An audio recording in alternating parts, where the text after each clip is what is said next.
Missile strikes. Good morning, Chris. Yes, these reports just coming through in the last 5 minutes that the United States has launched a military strike on the Syrian regime. Now, this strike, we understand, includes the strike of Tomahawk missiles that have been fired to strike a Syrian airfield, hitting planes and hangars. Donald Trump was under pressure to act after these chemical attacks that we saw in the past couple of days. A distraught father stumbles from one gravestone to another. Here on the edge of town, Abdel Hamid al-Yusuf has buried 16 members of his family, including his wife and twins, the innocent victims of a chemical attack and war crime that has shocked the world. It's a serious matter. It requires a serious response.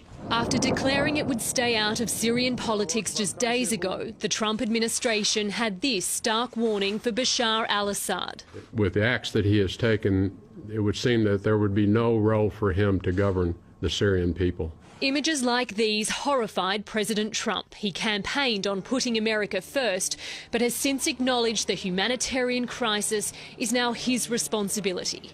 Aboard Air Force One, the Commander-in-Chief was considering options for a military strike. I think what happened in Syria is a disgrace to humanity, and he's there, and I guess he's running things, so something should happen. At stake, his relationship with Russia, a staunch ally of the Assad regime. We have to keep in mind that Assad and his army is a legitimate power in Syria, and they are the only real power in Syria that can resist terrorists on the ground. Touching down in Florida, President Trump had another international crisis to deal with today, the growing nuclear threat in North Korea, a topic expected to dominate his first meeting with China's President Xi Jinping.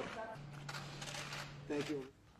So just confirming, those 50 Tomahawk cruise missiles have been fired at that Syrian airstrip. This is a dramatic step for the Trump administration to take, considered a warning to Bashar al-Assad's regime after those chemical attacks. But of course,